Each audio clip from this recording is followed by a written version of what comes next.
So welcome back to the next of our ECG approach lessons. And this one is on intervals.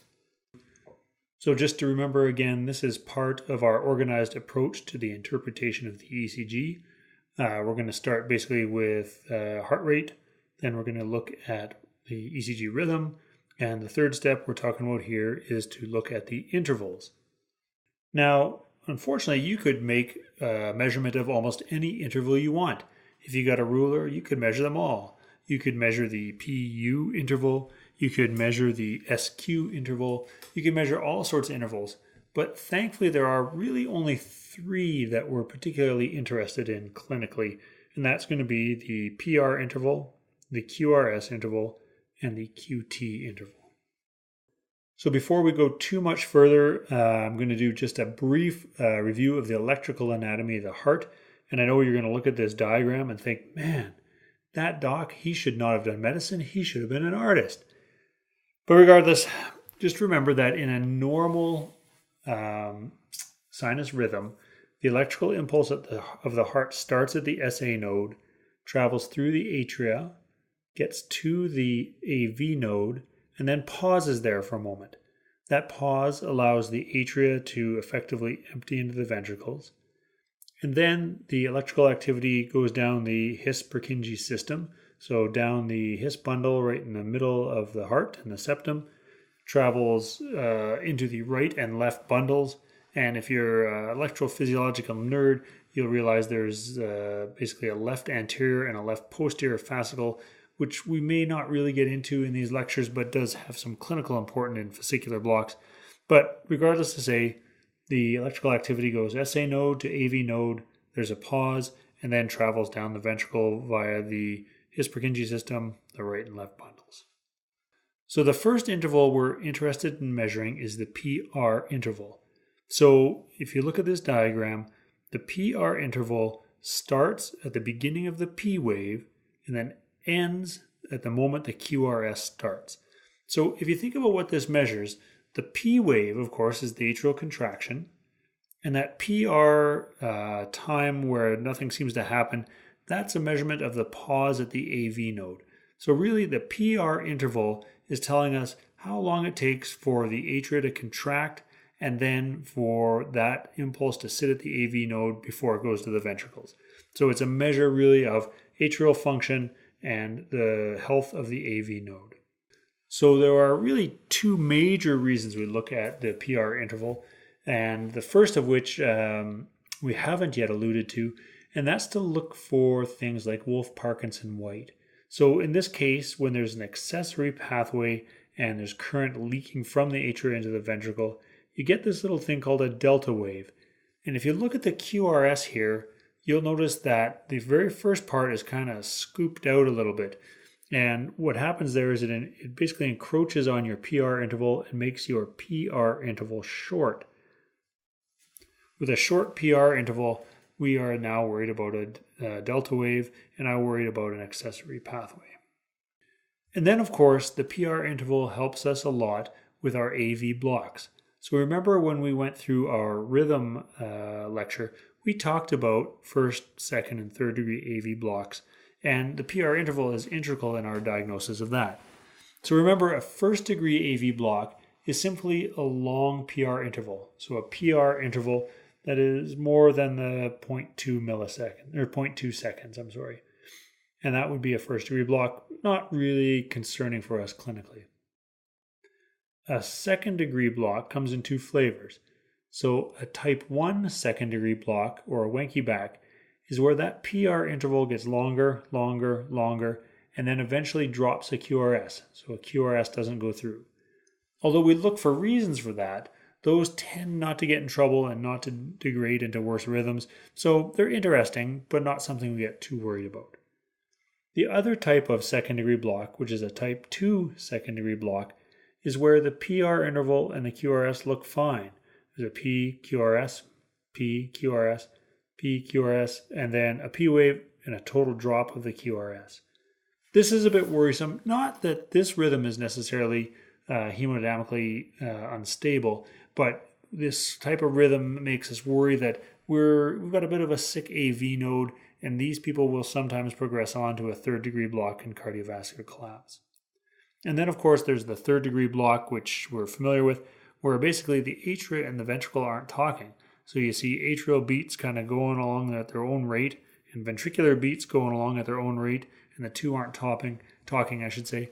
And this is a situation where people are often hemodynamically unstable, or if they're not, they can often get into worse shape if their ventricular rate degrades. So worrisome, often ends up with a pacemaker. So we talked about the PR interval. The next interval we're interested in is the QRS interval. So the QRS interval is basically a representation of ventricular depolarization. So it is the current as it goes down that His-Purkinje system and causes the ventricles to contract. You measure this basically at the start of the Q wave and ends, as you can guess, at the start of the S wave. Now, normal is usually less than 0.1 seconds, or 2.5 of our ECG blocks, but we don't really call it wide until they get over 3 blocks in width, so over 120 milliseconds. That would be wide. So remember from our rhythm section, we talked about this a bit. If you see a wide QRS, you should think of a couple things. The first question should be, is this a ventricular rhythm, like ventricular tachycardia? Other causes are out there, though. In particular, bundle branch blocks, aberrant conductions like we saw in Wolff-Parkinson-White, severe electrolyte disorders such as hyperkalemia, and a lot of our poisonings, in particular our TCAs or anything that causes bad sodium channel blockade, will give you a wide QRS. So all of these are reasons you could have a wide QRS that may not be a ventricular rhythm. But when I see wide, my first worry is this a ventricular arrhythmia? All right, so we've talked about the PR interval. We've talked about the QRS. Let's talk about the QT. So think about, first of all, how do you measure it? So the QT interval starts at the start of your QRS and ends at the end of your T wave. And if you remember that the QRS is your ventricular depolarization, basically that ST time between the S wave and the T wave is the time where the ventricles are finishing their contraction and emptying, and the T wave is the electrical repolarization of the heart, so getting set back for another beat. So what a QT interval measures is the time from onset of the ventricles contracting to the time when they're fully electrically set to contract again. So important because basically if that gets too long, you get in risk of a number of arrhythmias, and particularly torsade de pointe, which we talked about in the rhythm phase a little bit. So we're really worried if that QT interval gets long. Now, having said that, there's a little bit of trick to QT. The trick to QT is that as the heart rate goes up, that QT tends to shorten a bit, and that's just part of the physiology of the heart. And so what we end up using is something called the QTC, or the QT corrected, and it's corrected for heart rate. So the formula for this is the QTC is the QT, which is just your usual measured QT in seconds, divided by the square root of your RR, and your RR interval is just measured between your two R waves in seconds. So here it is, QTC equals QT divided by the square root of your RR. Now, two things to note.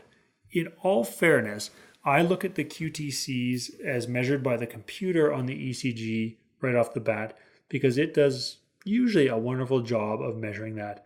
It's pretty rare that I sit down with a set of calipers and a ruler and actually work that out clinically, but once in a while I do.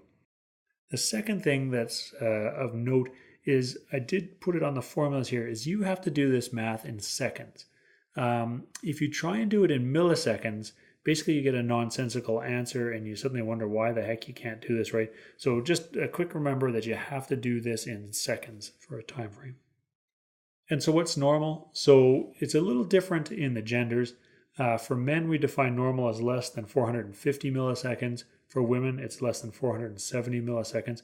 Although, truth be told, I don't usually get too worried about the QTC unless it gets above 500 milliseconds or half a second. And I think many of you are aware that there's a bit of a way to eyeball this and cheat a little bit.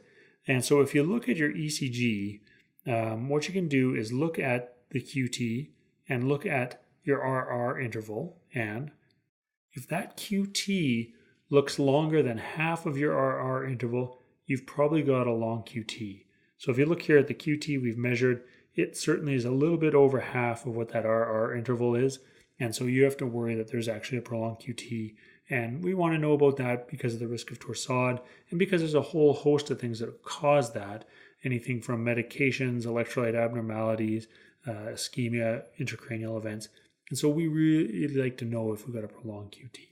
So that's it. So we have 3 intervals we want to measure in this step. We want to measure the PR interval, which is a sign of atrial contraction and the pause at the AV node, with a normal being 0.12 to 0.2 seconds. We want to measure the QRS duration, which is basically a sign of how long it takes the ventricles to depolarize. And then we want to measure the QTC, which is a measurement of how long from the time the ventricle depolarizes to how long it is totally ready and reset to electrically go again, with the normals being shown here of less than 450 milliseconds for guys and less than 470 milliseconds for females.